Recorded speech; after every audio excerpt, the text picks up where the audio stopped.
Bismillahirrahmanirrahim. Assalamualaikum warahmatullahi wabarakatuh. Alhamdulillahirabbil alamin wassalatu wassalamu ala asyrofil anbiya'i wal mursalin sayyidina wa maulana Muhammadin wa ala alihi washabihi ajmain amma ba'du.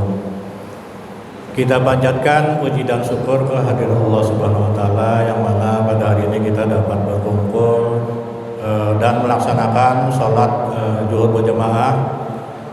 Kita adalah orang-orang yang dipilih oleh Allah yang diringkan langkahnya untuk mengerjakan sholat berjamaah. Salawat dan salam kita curahkan kepada junjungan kita Nabi Muhammad SAW. Semoga kita nanti dapat sahabatnya di hari kiamat. Pada kesempatan ini dalam kutub ini ulun akan membawakan tema tentang panggilan kubur atau teriakan kubur tiap harinya. Alam kubur. Kalau kita alam kubur itu kan kita tahu bahwa atau alam barzah. Alam kubur itu adalah sekat antara alam dunia dan alam akhirat. Nah, orang di dalam kubur itu dia akan melihat alam dunia dan alam akhirat. Nah, kalau kita meninggal dunia, kalau kita baik, maka dari pagi sampai sore kita dilihatkan surga. Nah, jadi tiap hari kita dilihatkan surga sampai sore. Maka orang yang baik dia akan memohon kepada Allah supaya disegerakan kiamat. Nah, karena dia sudah melihat di dalam kubur itu surga. Nah, surga yang dinampakkan oleh Allah bagi orang-orang yang baik. Nah, kalau orang itu tidak baik atau yang orang yang non-muslim itu akan dilihatkan dia dari pagi dan sore itu neraka. Nah, dia melihat neraka, bagaimana ajab yang akan diterimanya di neraka, maka dia memohon kepada Allah supaya dilambatkan artinya lambatkan kiamatnya. Nah, kemudian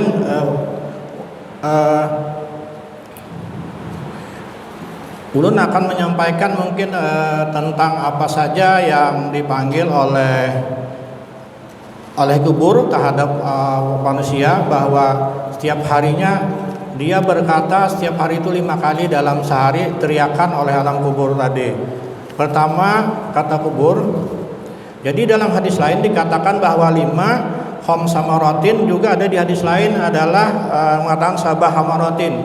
Jadi ada mengatakan teriakan alam kubur itu ada 5, kemudian ada juga 7. Nah, kita akan membahas satu persatu apa saja yang disampaikan oleh kubur tentang teriakan-teriakan atau panggilan kubur setiap harinya.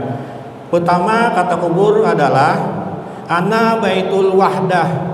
Jadi ana baitul wahdah ini artinya, wahai kalian semua calon penghuni kubur, aku adalah rumah tempat di mana kesendirian. Nah, di sini adalah wa ana baitul wahdah ini artinya bahwa kita di sana nanti sendiri. Walaupun kita di dunia ini beramai-ramai, banyak kawan, makan bersama dan lain-lainnya, cuma setelah kita di alam kubur tidak ada satupun teman, keluarga, sahabat yang akan menemani kita. Jadi apa aja kubur tadi? Wa ana baitul wahdah. Jadi aku adalah tempat kesendirian. Nah, jadi walaupun kita istilahnya punya teman baik macam-macam, kita tetap sendiri di sana. Kemudian kata-kata kubur apa? Faja'al lakamu nisan. Jadi dia kubur tadi, maka bawalah teman dari dunia. Jadi kita harus membawa teman. Apa temannya? Pertama bikirati Al-Quran. Jadi kita disuruh, ternyata teman yang paling akan menemani kita di alam akhirat dalam kubur adalah Al-Quran ternyata. Jadi yang pertama adalah membaca Al-Quran. Nah, inilah salah satu syafaat dari Al-Quran bahwa kita nanti ditemani di alam kubur. Kemudian yang kedua adalah kata kubur apa? Wa ana baitul julma. Jadi dia kubur wa ana baitul julma, aku adalah rumah yang gelap. Nah, di sini rumah yang gelap pokoknya gelap, tidak ada sama sekali penerangan. Bukan kita membawa lampu atau pembersih di alam kubur, tapi apa ajar kubur? Fana biruni biqiyamil lail. Nah, ternyata untuk menerangi kubur nanti di alam kubur adalah kita disuruh sholat malam. Nah, jadi apa aja kubur? Panabiruni biqiyamil lail. Jadi ternyata salah satu yang untuk menerangi kita dalam kubur adalah sholat malam. Kenapa? Ternyata orang yang sering sholat malam adalah kita untuk mengetahui kedekatan seorang hamba terhadap Allah ternyata di sholat malam ini. Jadi kenapa? Orang sedang tidur nyenyak, ternyata ada seorang hamba yang rajin sholat malam. Berarti orang-orang tersebutlah yang dikatakan nanti termasuk hamba-hambaku yang mendapat kemuliaan di akhirat nanti. Nah, kemudian apalagi kata kubur yang ketiga, wa ana baitul turab. Jadi wa ana baitul turab ini apa aja kubur? Aku adalah rumah yang penuh dengan tanah. Jadi tidak ada tempat ataupun ada kasur dan lainnya. Jadi ya kubur wa ana baitul turab. Jadi apa? Atas tanah, bawah tanah, kanan kiri tanah, muka belakang tanah. Jadi kita ini diapit oleh tanah. Kalaupun nyaman istilahnya kita kalau di dunia nyaman sehandak kita kan. Cuma kalau dikubur apa kata kubur wa ana baitul turab, artinya aku adalah rumah yang penuh dengan tanah. Jadi kata kubur apa? Fahimil piros. Jadi kata kubur tadi, bawa deh tempat tidurmu dari dunia. Nah, di sini bukan tempat tidur kasur yang kita bawa yang enak-enak ini, tapi kata kubur adalah apa kata kubur? Piros bil amali soleh. Nah, ternyata kita harus membawa amal-amal soleh kita. Nah, jadi alasnya apa? Alas tempat tidur kita tadi adalah amal-amal soleh, yaitu piros bil amali soleh.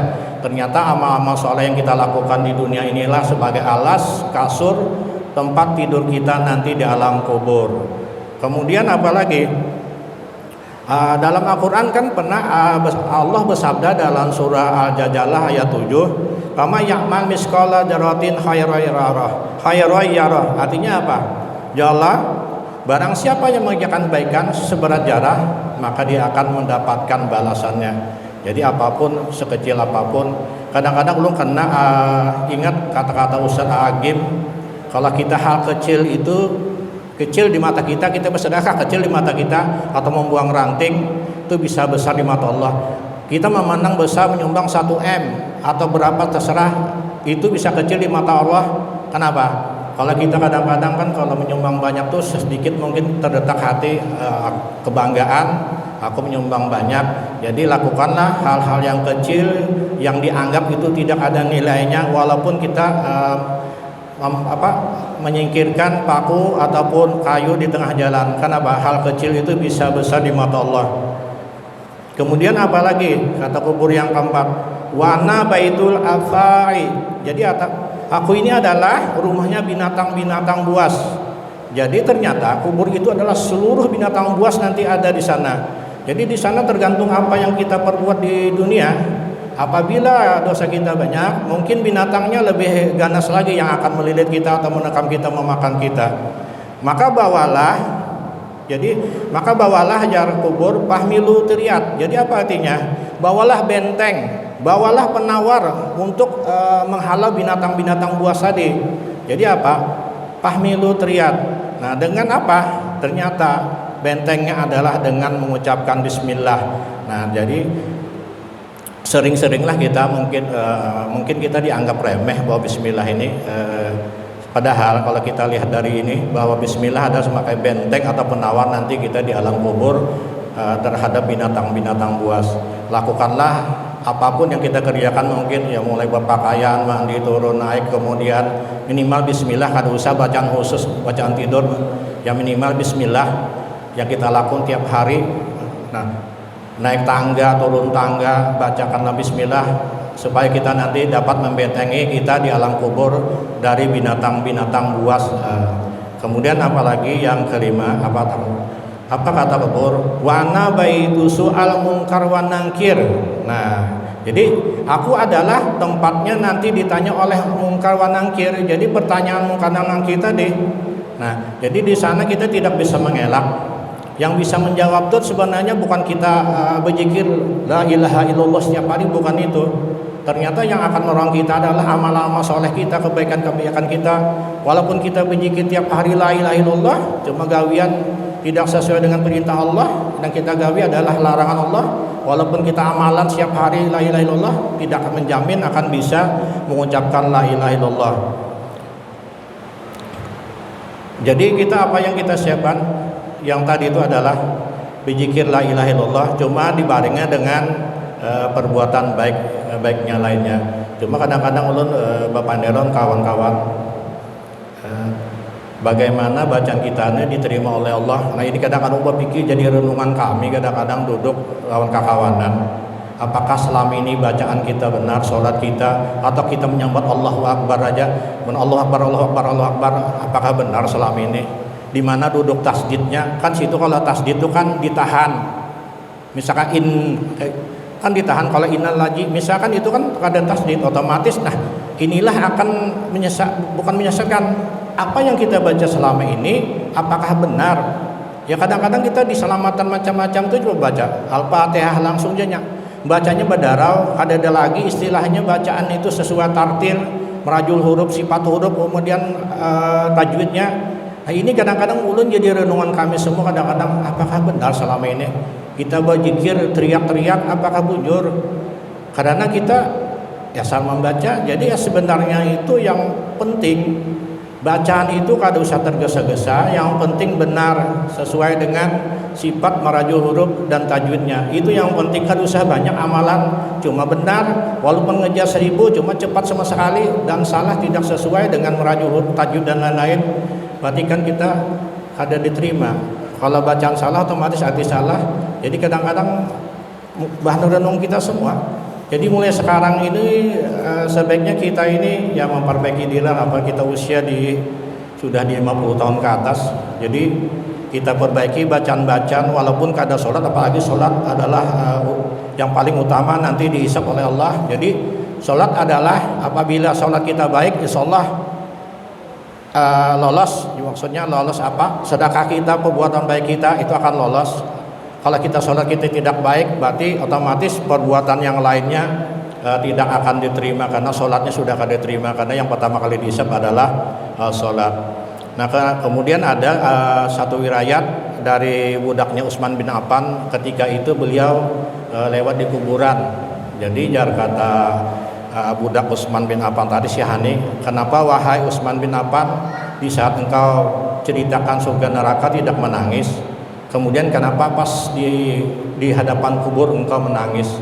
Nah ternyata apa aja kata Utsman bin Affan?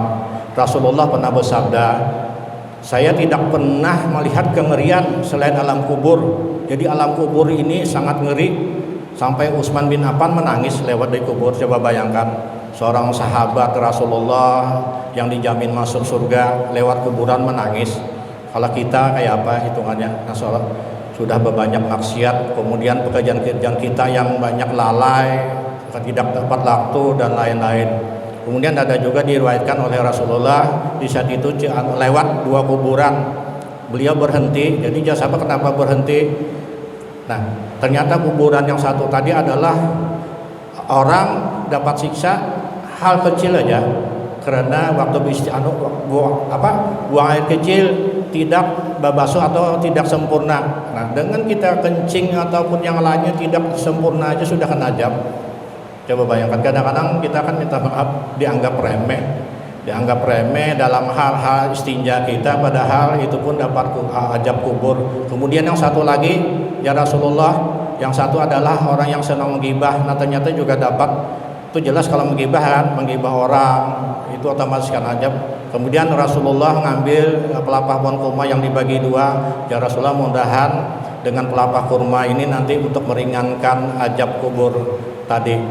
Nah jadi apa yang kita lihat dari gambaran teriakan kubur tadi, mungkin mulai saat sekarang kita semua bebenah diri lah, dalam artian kayak apa? Ya mulai sekarang yang penting benar dulu itu kadang-kadang bacaan dulu. Jangan supan pian belajar masalah Quran atau tajwid. Kenapa? Apabila kita membaca terbata-bata, mengulang-ulang, itu kan pahalanya 2 kali lipat dengan orang yang lancar. Jadi kata Ustaz Hidayat, kalau kita membaca terbata-bata berarti Allah itu akan melipat gandakan pahala. Ternyata Allah itu sengaja, kenapa? Supaya pahalanya lebih banyak dulu ketimbang orang yang lancar. Jadi Ustaz Adidayat juga orang yang cinta Quran itu adalah bukan orang yang hafal 30 juz. Orang cinta Quran adalah orang yang setiap harinya mempelajari Al-Quran, mengamalkan Quran. Nah yang penting ini mengamalkan. Jadi kadang-kadang ulun ada di surah As-Saff ada mungkin ada salah ayat 3 dan 4 itu. Jadi ya Allah, aku paling benci dengan seorang ulama ataupun yang apabila menyampaikan itu sesuatu ayat ataupun perkataan dan dia tidak mengerjakannya. Jadi ancamannya luar biasa.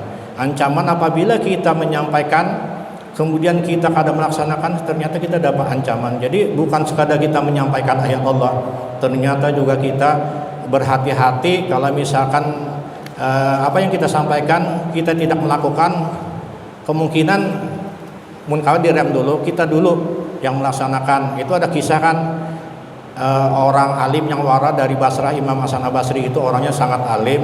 Beliau itu apabila yang ditanyakan itu tidak dikerjakan beliau, maka beliau tidak akan melaksanakan apa yang ditanyakan tadi. Kan ada kisah di saat itu ada seorang makmum minta sampaikan tentang pembebasan budak pada hari Jumat. Jadi Imam Hasan Basri, siap saya melaksanakan Jumat pertama tentang pembebasan budak. Ternyata apa? Ditunggu-tunggu Jumat pertama, kedua, ketiga, yang ketiga juga tidak disanakan oleh Imam Hasan Basri. Ternyata Jumat keempat baru menyampaikan pembebasan budak. Jadi yang jamaah atau makmum tadi bertanya, kenapa wahai Imam Hasan Al-Basri engkau tidak menyampaikan Jumat pertama? Ternyata Imam Hasan Basri tidak punya uang. Jadi beliau tidak punya uang Jumat pertama, kedua, ketiga, ternyata Jumat keempat baru ada uang, beli budak, dibebaskan budaknya, baru beliau materi ceramahnya tentang bebaskan budak. Coba bayangkan kita, dari inilah sebagai ulama yang waro, kemudian apa yang akan disampaikan beliau berhati-hati sekali. Berhati-hati mungkin karena ancaman surah tadi yang 3-4 tadi. Allah paling benci dengan orang yang menyampaikan cuma tidak melaksanakan apa yang disampaikan tadi. Jadi apa yang mungkin ulun sampaikan tadi, entah maaf minta ampun, ulun tidak ada maksud melajari pian atau kita sama-samalah, karena kita ini kan sama-sama sudah ujur, kemudian sama-sama ya istilahnya itu mendekati kematian. Memang kalau takdir itu tidak bisa diubah, tergantung Allah. Cuma kita harus mempersiapkan diri dengan sebaik-baiknya. Yang pertama kali adalah sholat.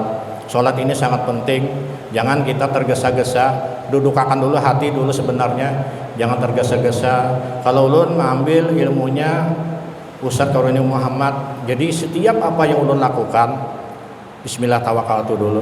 Kita berserah diri dulu. Bismillah tawakkaltu Allah la haula wala quwwata illa billah. Kita berserah diri dengan Allah. Pian laksanakan, coba aja setiap apa yang kita pian lakukan nyaman. Kawan ulun sudah juga melaksanakan apa yang ulun sampaikan tuh, ternyata memang beda. Kalau kita berserah diri, kemudian kita benar-benar ternyata beda dengan kita tidak berserah diri. Dengan yang berserah diri dulu baru sholat. Jangan tergesa-gesa, jangan langsung usalli atau apa segala. Bismillah tawakkaltu dulu. Kita serahkan diri kita. Kita tinggal apa yang kita lakukan sekarang, maka kita serahkan diri di saat kita sholat. Mungkin apa yang ulun sampaikan ini adalah kesalahan itu dari diri pribadi ulun. Kebenaran adalah milik Allah Subhanahu wa taala. Mari ulun tutup dengan doa kafaratul majlis. Subhanakallahumma wa bihamdika asyhadu an la ilaha illa anta astaghfirullah wa atubu ilaik. Assalamualaikum warahmatullahi wabarakatuh.